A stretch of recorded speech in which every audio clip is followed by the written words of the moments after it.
That building, let's put that back up, because I think this is a threat to anyone who cares about beauty. This is perhaps the ugliest building I've ever seen. In Christian, the Christian way of thinking is, truth and beauty, go together. This is so outrageous. And what's even more remarkable is that apparently Obama had a direct hand in this design. He didn't just approve it, he also helped. Well, the $850 million Obama Presidential Center finally opened this week in Chicago after years of delay. And the former president took the time to make veiled swipes at President Trump during his speech. In the newly independent United States, there will be no kings or lords, no serfs or subjects, but only citizens. Economic disruptions, mass protests, backlash against mass protests, political conflicts that have shaken the very foundation of our democracy. The good Reverend was under no illusions about the perils and obstacles facing the abolitionist cause. Same spirit that will see America and the world through its present trials.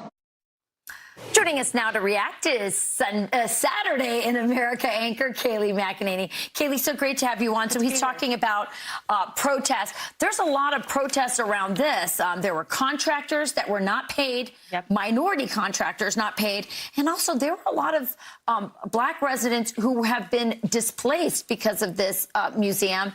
They're essentially, their neighborhoods are being gentrified. They can no longer afford the property taxes, and they're getting priced out of their neighborhood.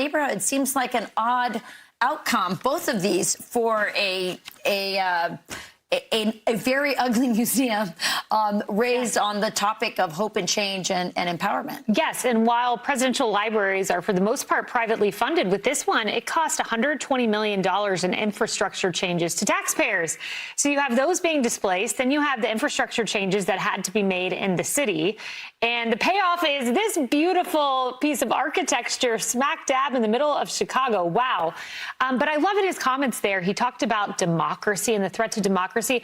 I just think that language is so irresponsible now that we have had 3 assassination 100%. Attempts. When you say someone is threatening democracy, you're saying they're threatening the foundation of our country. And that was a veiled swipe at Trump. And I think a totally inappropriate one. Democracy is not at risk. That building, let's put that back up, because I think this is a threat to anyone who cares about beauty. This is perhaps the ugliest building I've ever seen. In Christian, the Christian way of thinking is, truth and beauty, go together. This is so outrageous. And what's even more remarkable is that apparently Obama had a direct hand in this design. He didn't just approve it, he also helped. Watch this.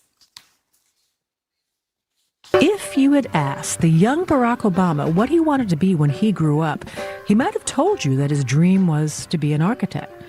That boyhood ambition of his helps to explain why the story of the Obama Presidential Center starts not with a traditional library or a monument or even a dusty box of papers from the archives, but with the walls themselves.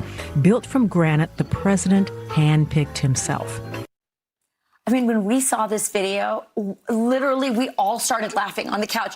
He wanted to be an architect, and that's what he came up with. It's horrible. Thankfully, that didn't pan out for everyone. Well, he's done enough to, he's damaging the skyline of Chicago, one of our great cities. 100%. And they go on in that clip to say, I believe the vision was 4 hands being lifted into the air. I mean, it just didn't work out. And when you compare that to the renderings of the Trump Museum in Miami, it's beautiful. It's gorgeous. It will lift up downtown Miami. There's a reason one was a builder and an architect and one was not. And the one who was President Trump.